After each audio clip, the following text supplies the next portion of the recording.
Happiness is not having what you want, but wanting what you have. Mr. Chairman, ladies and gentlemen, my time in Australia has taught me that we have to recognize what we have and how lucky we are. I want to share with you some personal examples that have made me realize we must be thankful for what we have. Since I was little, I was always the tallest one of my group. Even in kindergarten, I was already the tallest one. I remember one time I went to a museum where there was this children game where you go inside, and it had 2 different levels and lots of those passages inside, but there were restrictions for the height. And so I wasn't allowed in. I was too tall. I was only 7 years old. At middle school, the most of us go to school by bike. When I first arrived, on my first day of school, I noticed that all the people had the same bike, the same model, the same color, the same brand. And most of the kids were wearing exactly the same type of clothes. So I started conforming. I wanted to look like all the others, because it is hard to think with your own mind and not join the group. People used to make fun of me because I was good at studying, and they made me feel really bad. But then something happened. In high school, there were more people like me who wanted to study, and so I started to feel prouder. At middle school, I missed myself.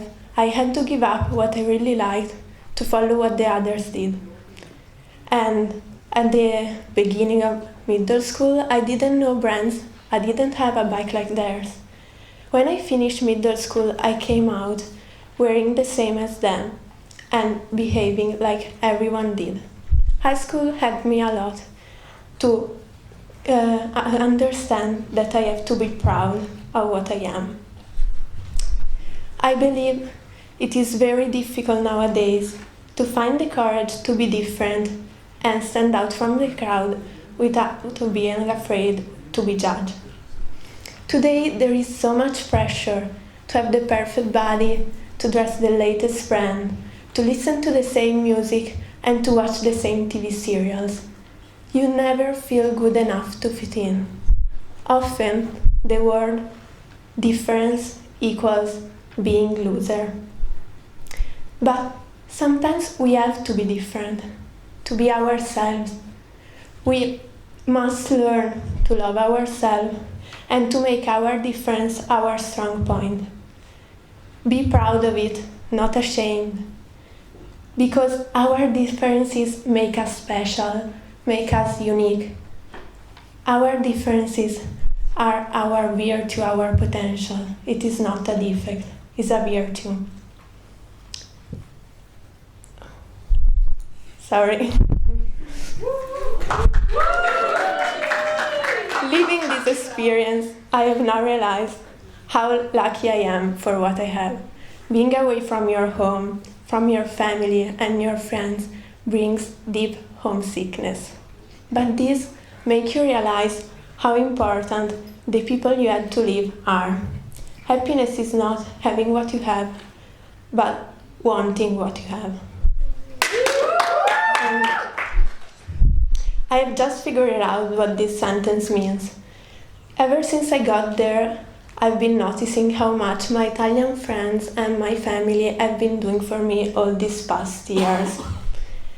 Or now that they are all far, far away from me, I'm realizing how much I love them and how important and unique each of them is.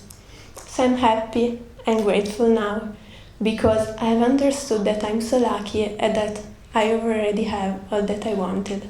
I'm only 17 and I have still to learn too many things. But if there is something that I can share with you, is that when you feel down or dissatisfied, instead of looking at what you lack, look around. Think about the people who love you and be grateful. Say thank you, or I love you, or I really appreciate what you do. Because you will show them how much important they are to you. Happiness is not having what you want, but wanting what you have.